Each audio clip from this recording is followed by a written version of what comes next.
E aí, galera, tudo bem com vocês?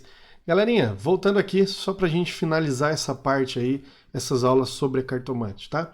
Vocês podem até achar, professor, mas são aulas extensas e tal, mas é pra gente tentar entender bem o que é um conto, tá bom? É a gente ficar muito craque nessa história de conto, principalmente num conto clássico. Isso aqui introduz vocês para o ensino médio como um todo, segunda série, terceira série, a gente vai dar conta disso aí, tá bom? Tranquilão? Então vamos lá. Galera, só para comentar, eu falei para vocês um pouquinho aquela hora, ao longo da narrativa, sobre o narrador. Lembra disso? A voz de quem narra. Então analise os dois excertos do conto. Então, entre a espada e a rosa e a cartomante. Então, analisando essas duas partes aqui, para não me alongar muito, eu não vou ler para vocês, eu quero que vocês leiam, tá bom? Isso aqui também pretendo colocar no formulário do Google, mas não nesse próximo, colocaria em outro, tá bom? Para vocês fazerem aí as atividades. Eu quero que vocês olhem para esses dois excertos, essas duas partes, e aí vocês vão pensar como é o narrador nessas histórias, em cada uma delas. O que tem de interessante? Qual a diferença entre os dois? Tá bom? Pensando que, qual a diferença entre os narradores? Então eu tenho narrador personagem, tenho narrador observador e onisciente. O que difere um do outro? Vocês se lembram disso? Então vamos tentar recordar um pouco. O que é o narrador personagem? Narrador personagem é aquele que participa da história, ok? Tranquilo isso? É o cara que participa da história, então ele é narrado em primeira pessoa. Tranquilo? Então, conta na primeira pessoa a história da qual participa também como personagem, é o narrador personagem, narrado em primeira pessoa. Ok? E o narrador observador, ele é também em primeira pessoa? Não, é em terceira pessoa, certo? E aí o observador, ele percebe tudo o que acontece. Ele olha distante do fato, da cena, e aí ele percebe tudo o que está acontecendo e ele descreve para o leitor o que ele está vendo. Simples, ok? Então, conta a história do lado de fora na terceira pessoa, sem participar das ações. Então, o narrador personagem participa, o observador não participa. Narrador personagem em primeira pessoa, narrador observador em terceira pessoa. Tranquilo? Beleza. E aí, professor, qual a diferença entre narrador observador e narrador onisciente? Sabemos que esses dois aqui, são em terceira pessoa. Então, os dois narram a história sem participar, sem estar presente na história. Só que qual a diferença entre os dois? Então, o observador conta do lado de fora, o onisciente também faz tudo isso, só que além de observar e saber tudo, o que ele faz?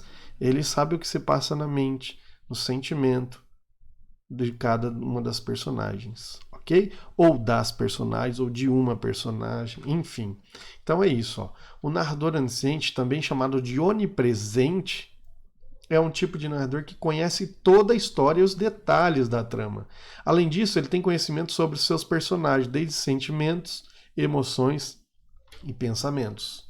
Ok? Tranquilo, né? Muito fácil. Legal. No caderno, então, eu quero que vocês façam aí.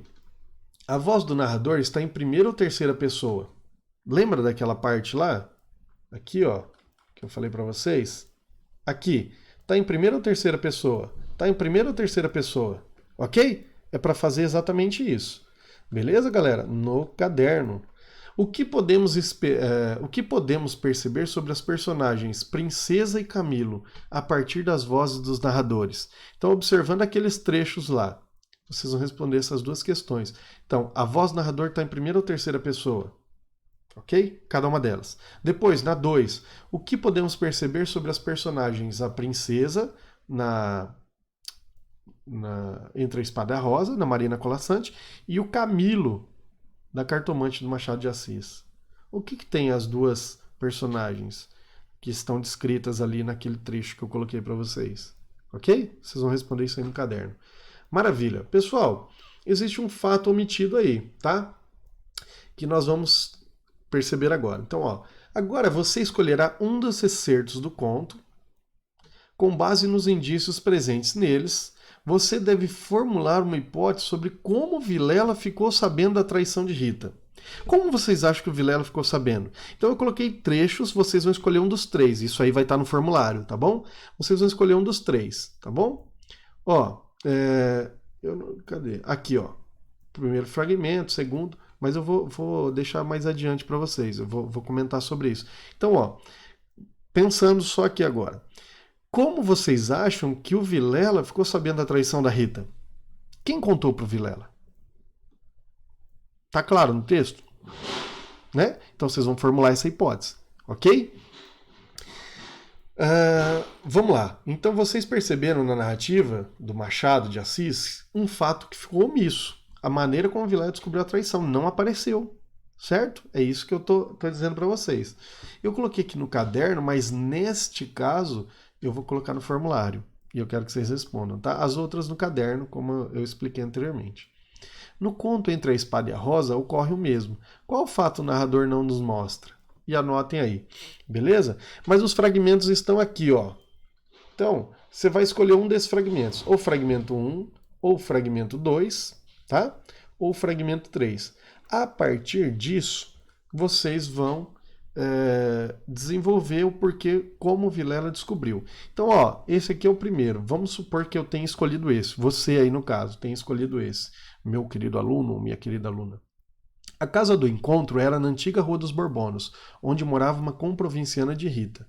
Esta desceu pela Rua das Mangueiras, na direção de Botafogo, onde residia. Camilo desceu pela Guarda Velha, olhando a passagem para a casa da cartomante. De volta com os planos, reboavam-lhe na alma as palavras da cartomante. Em verdade, ela adivinhara o objeto da consulta, o estado dele, a existência de um terceiro. Por que não adivinharia o resto? Será que foi a cartomante? Se eu escolher esse fragmento, eu tenho que falar um pouco disso, não é? A casa de encontro também, onde eles se encontravam clandestinamente, né? A Rita e o Camilo, eles eram numa casa de uma antiga comprovinciana da Rita, uma antiga amiga da Rita. Legal? Então, se eu escolher esse fragmento, eu vou discorrer um pouco sobre isso, no caso vocês, tá bom? Pessoal, clássico e contemporâneo. Os textos, esse é um texto clássico, A Cartomante, esse é um texto contemporâneo, dos momentos atuais, visto que a Marina Colasanti ainda está viva, ela escreveu não faz muito tempo, se comparado ao Machado de Assis, né, 1884. Então, olha aí, ó, interseções e comparações. Interseções é o que aparece aqui, ó, aqui no meio é o que é a interseção. É o que aparece em comum entre os dois contos. O que nós temos em comum entre os dois contos? O que aparece num conto e aparece no outro também? O que vocês acham que tem em comum? E o que tem de diferente que só tem na Cartomante e o que só tem na Espada e a Rosa? Perceberam? Conseguiram compreender tranquilamente? É isso, galera. É isso que eu queria passar para vocês. Essa era a ideia dessa aula, destas aulas, né, que nós tivemos. E aí eu vou deixar o formulário do Google para vocês acessarem e responderem. Então nós temos dois. Minha câmera tá uma maravilha, galera. Então nós temos dois, tá? Formulários que vocês vão responder. Um em cada parte. Eu vou dividir bem bonitinho para vocês não se cansarem tanto. Mas eu espero que vocês tenham aprendido, galera. A minha ideia era trazer para vocês aquilo que as aulas presenciais trariam, mas que nos foi impedido por todo esse momento que nós estamos vivendo. Galera, cuide-se, tá? Usem máscara se forem sair. Preferencialmente, se não precisar, não saiam de casa e fiquem bem, tá bom? Qualquer dúvida, WhatsApp, a gente está aí para isso. Legal? Todos nós professores do Mendonça. E eu, de forma particular, agradeço vocês por terem chegado até aqui, tá bom? Galera, isso é tudo. Um grande abraço, fiquem com Deus e até mais. Valeu, fui!